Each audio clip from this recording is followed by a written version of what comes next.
excited to have four of the most energetic and fun-loving crew. You'll always find the Homhero guys at a party, but Pete Smith, he's normally on the microphone singing. So can we get another rendition today? Well, it depends on how big your applause is when I welcome to the stage the Homhero crew and Pete Smith.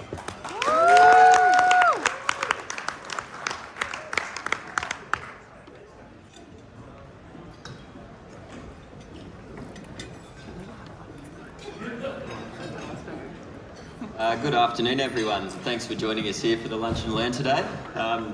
Julie, not so sure about the boy band, but we might see later tonight how that plays out. There might be a few renditions.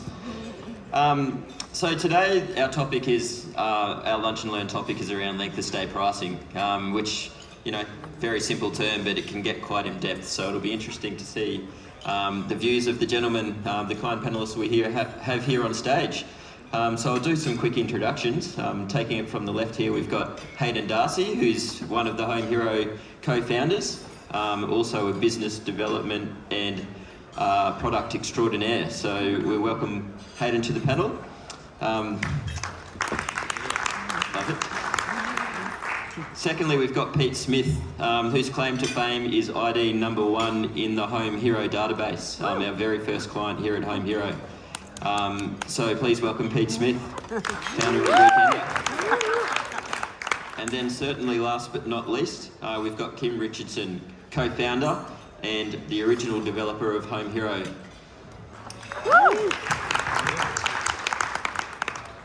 And it would probably be remiss of me not to introduce myself. I'm Jake Faulkner, the general manager of Homhero.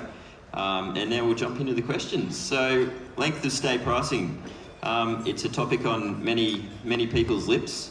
But when I've sort of surveyed the room and surveyed a few around me, I think the perceptions of what length of stay pricing is and what it can do are quite different depending on who you speak to. So, I think it's important to sort of kick off with a bit of a thought starter around our definition of length of stay pricing.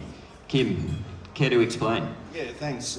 So basically there's two pricing models that the OTAs and websites will distribute via. So that's like you got your nightly price, and then the OTAs will add their fees and that you've set up. Length of stay is where we can define every single combination of length of stay based on a few variables. So if we bring up the screen here, next screen. I obviously haven't done my training on the clicker. That's fine. So basically, we take like the current date, we go out to like 2 years, and we then basically calculate every single rate combination or stay combination based on check-in date, like number of nights, number of guests, and we can accurately define exactly what the stay price is for like any stay that a guest will have in the next 2 years. So that's really powerful from a property manager's point of view, because you can actually bring all of the discounting, fee structures, dynamic pricing on base rates into the PMS, and then push it out that way. It also results in there's a lot of calculations that go into this as well. So 365 days, 3 guest combinations with 30-day length stay. You're looking at sort of like 32,850 sort of prices. So there's a lot that goes into it. We do it like at least one stay per listing. So with tens of thousands of listings, that scales quite a lot, but there's a lot of benefits which we'll talk about. So we worked out, was it over 1 million calls for length of stay pricing or price points a day we're processing at the moment? Yeah, but it's something that we have to do it every day as well, because as time travels, we're pushing past the 2 years or 1 year, whatever our sort of max advanced booking is. I mean, the mind boggles at those numbers going through every day. Thousands of price requests and generation of prices. So, really mind-boggling stats there. I guess let's jump forward and think about length of stay pricing and its application. What would you see as the major benefits of length of stay pricing? Yeah, I think from my perspective, we but being client number one, we were in the fortunate position where we could work really closely with Kim and Hayden and the crew we were using RMS. And I think RMS is a really good trust accounting system, but it really came up a long way short for us in terms of its flexibility to do rates. And it was really boxy and really precise and really hotel focused, I guess. So Kim and I and Hayden worked really closely to create a user's perspective on flexibility. So for us, for example, if I could use maybe one or two examples, who thinks that one night stays are a bad idea? Yeah? Okay. Would you still think it's a bad idea if you could have a one night stay but get the 2 night price? Okay, okay, one or two, and that's okay. For us, that was really key because, considering a night by night rate, if we had a nightly rate of $500, for example, and that was our one night price, by the time we took out the cleaning and all the other bits and pieces, you really weren't left with enough, enough for the owner. But if we're able to advertise a one night price and get $1,000, then all of a sudden it made that one night stay more interesting. Moreover, it also gave us the opportunity to sell the other night. So sometimes we're getting back-to-back bookings at $1,000 a night. Now, why are we getting those bookings? How is it possible that someone would pay $1,000 a night?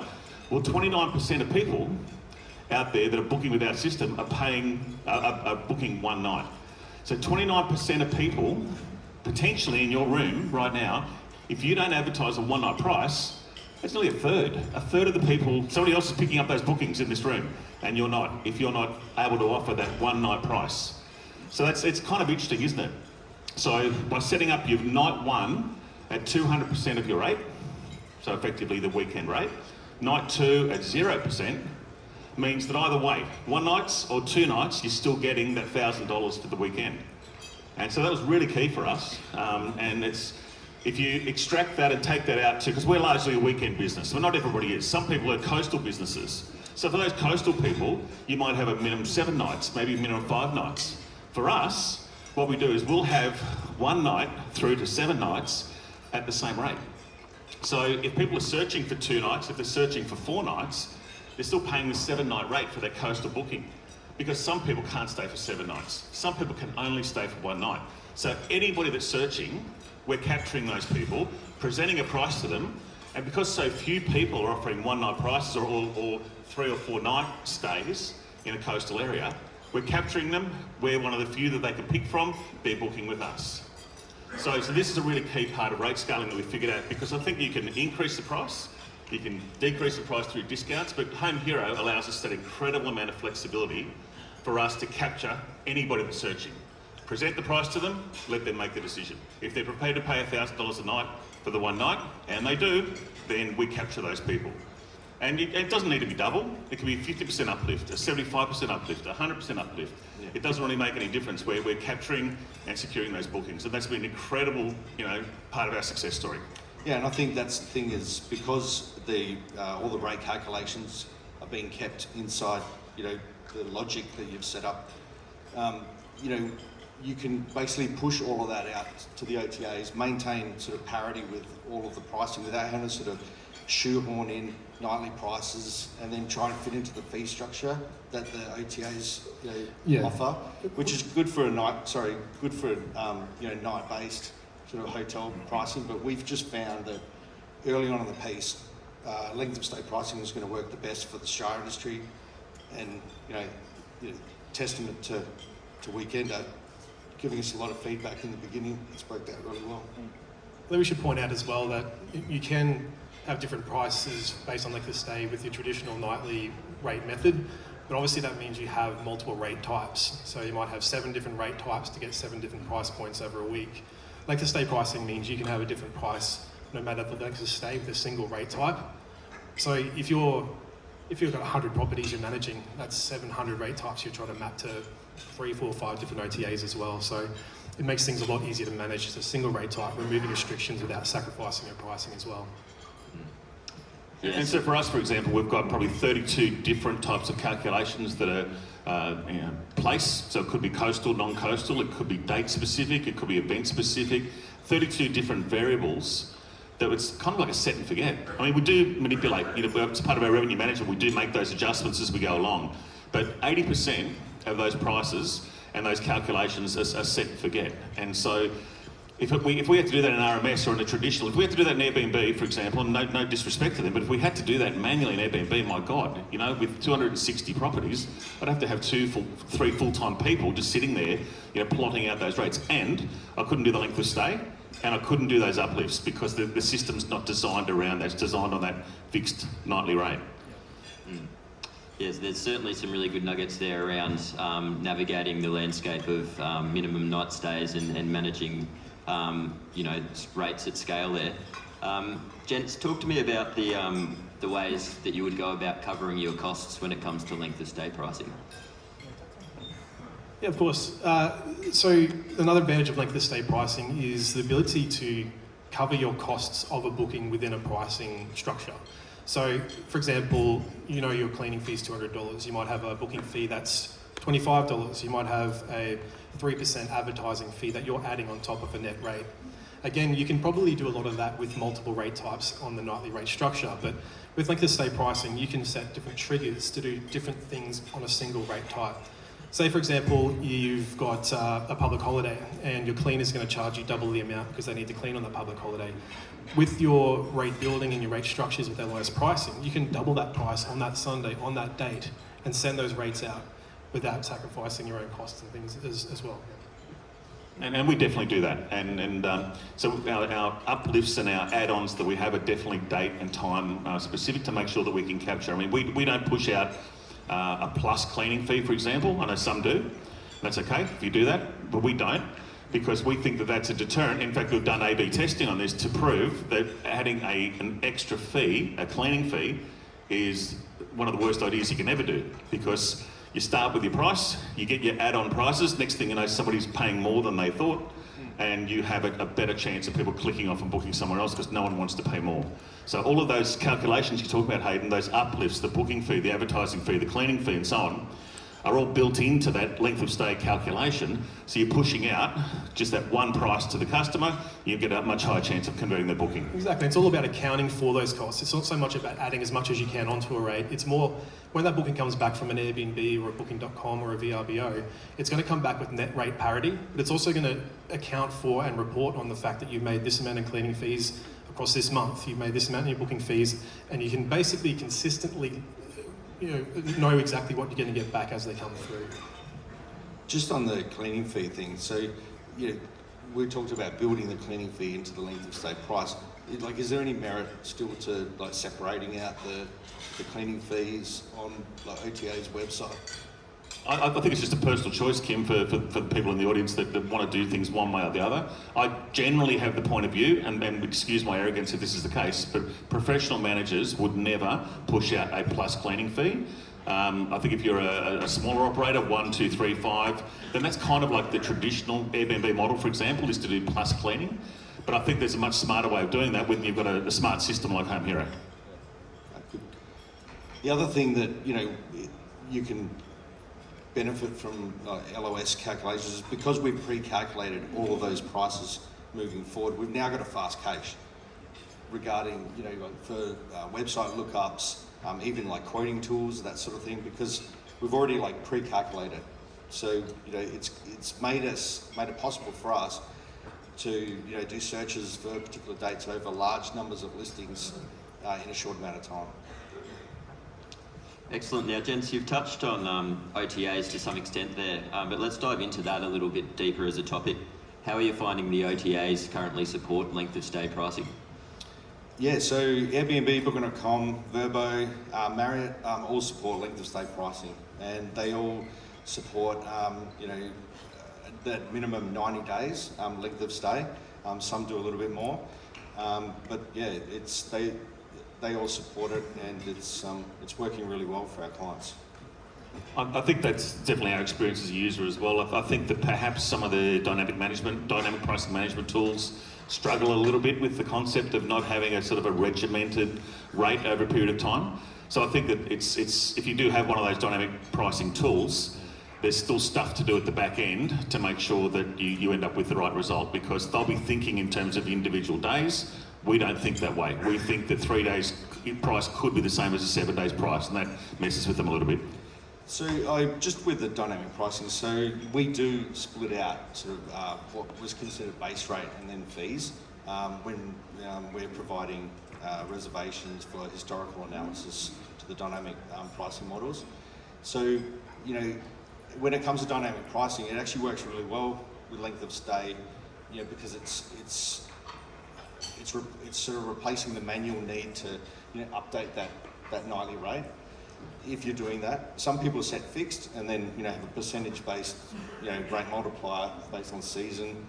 But, you know, from what I've seen with dynamic pricing, it's more about just, you know, updating that nightly rate based on, you know, what's happening around the area, you know, what's been booked and occupancy levels. So it works well. Yeah. Excellent. Well, thank you. I think we'll sort of hold the questions there. I'm sure there's a bit of curiosity in the audience. So I did want to hand it over to audience questions. I'm not sure if we've got a roving mic or anything along those lines, but feel free to put up your hand if you've got a question.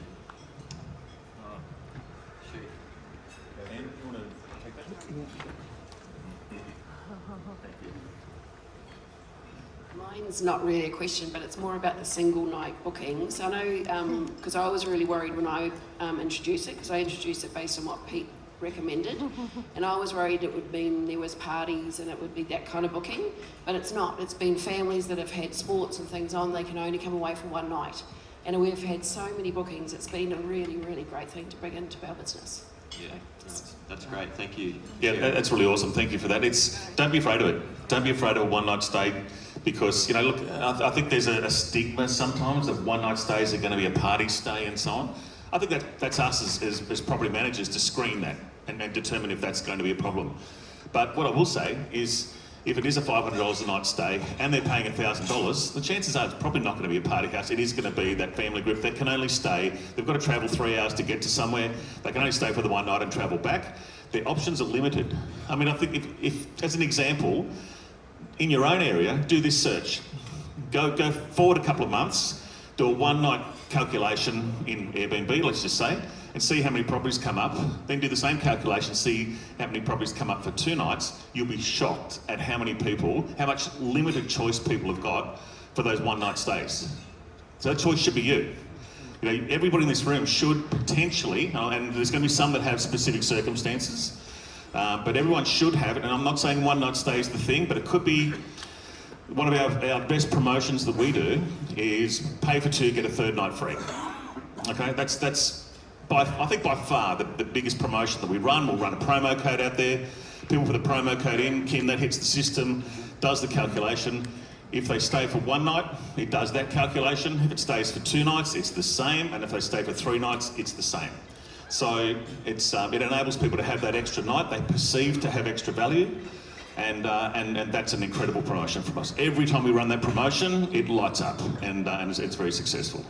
I mean, in a nutshell, it's LOS is removing restrictions without sacrificing price. And the more restrictions you can remove, the better you're going to show up on these OTAs and your own website, the more bookings you're going to get as well. Thank you. Are there any other questions? I think we've got one. We've got a couple Here over. we go, I'm running Lunch and Learn, an exercise. It's great. Lunch and a workout. With the length of stay rates, are you setting that at a listing level with that example that you had as your first graph, or you could do that on a system level? So that's on a listing level. In terms of we generate all the pricing on a listing level in the system, and then we're pushing that out to all of the OTAs and to the website. But there are tools within LOS pricing where you can categorise listings into one, and so you could have 15 high-level properties into one rate type structure as well. So we use categories, and we definitely segment, so definitely individual pricing, but we also roll properties like properties together.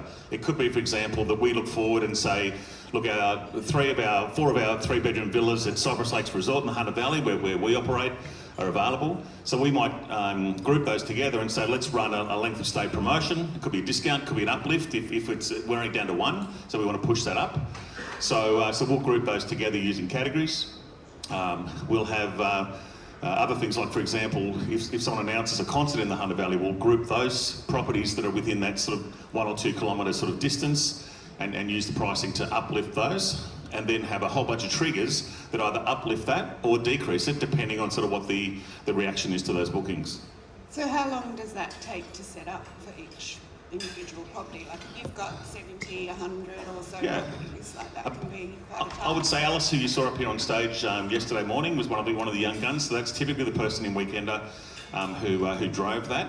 It would take Alice about 15 to 20 seconds to set that up.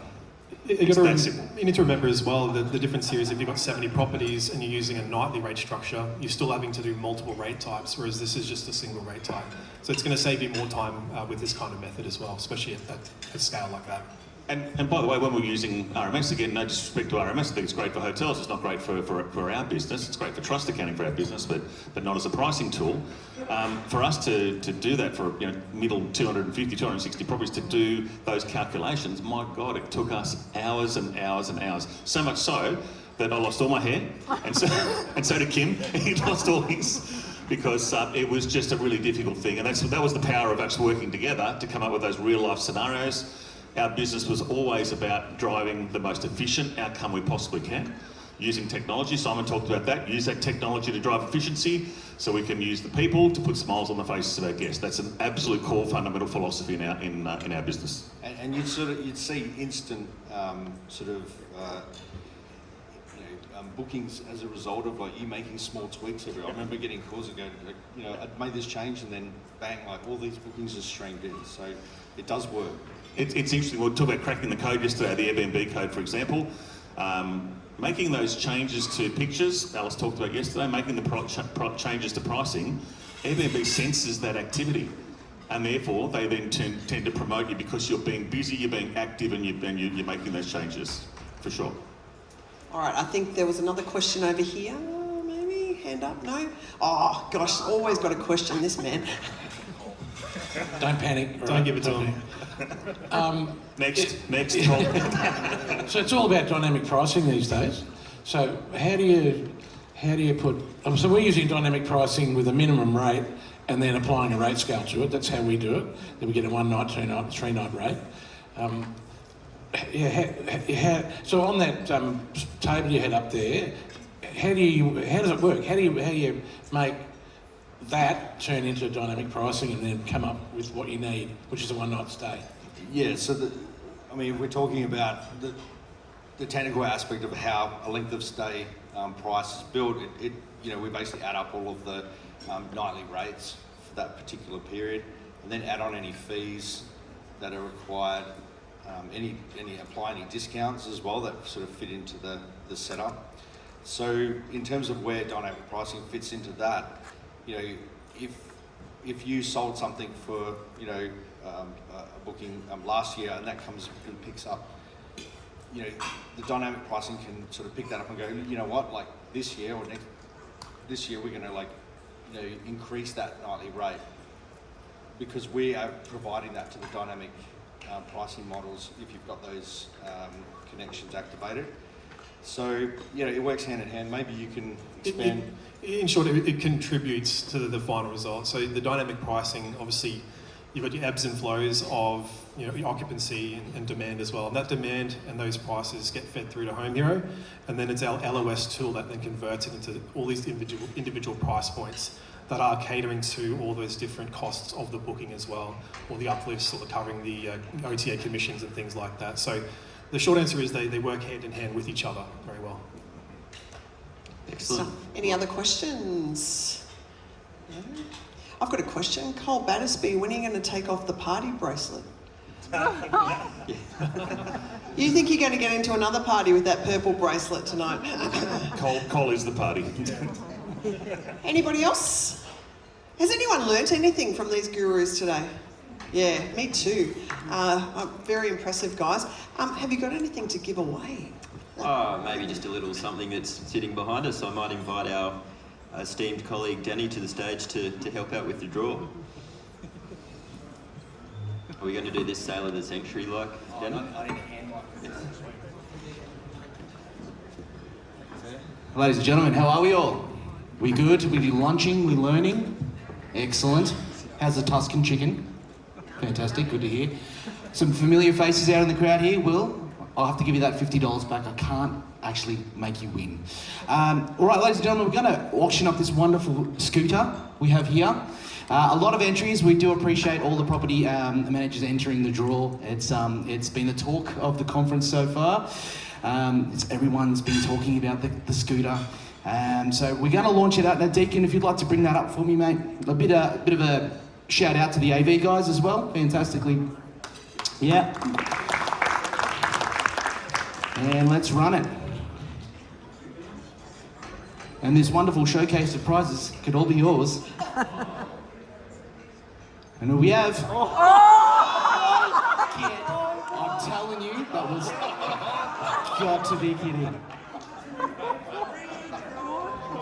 Unbelievable. That was unplanned. Danny, if he's going to win that, I want to see him do a lap. It has to be done. Yeah. We want to see you riding that through the rest of the conference. Thank you, Will. Congratulations. Everyone, a round of applause for Will. Thanks so much, guys. So, guys, just in closing, I did want to give someone a shout out in particular, and that person is Alice Gerner, who was up here session 1 yesterday. Alice has just gone into business for herself, and she's picked up her first couple of clients. I won't name them, but there's one of them in this room. So she's very excited to be offering dynamic pricing and is an absolute gun and expert on Homhero. And also in trust accounting. So definitely one of the core 3 pillars that made our organisation successful. I'd just like you to write that name down. If you want some help with dynamic pricing or trust accounting, Alice Gerner, and I think you'll find her on LinkedIn and other bits and pieces, or reach out to me if you need to. It's an absolute rock star, and I highly endorse her skills. All right, folks, don't you go anywhere. If Will Creedon is still in the room, where has he gone? We need him. Front row. Well, he was front row, but... Mr. Creedon. No, he's not. Where's he gone?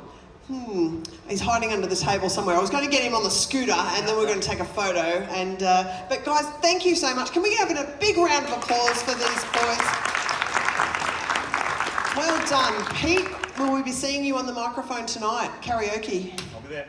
Done. Guys, thank you so much. We really appreciate it. All right, ladies and gents, we're doing a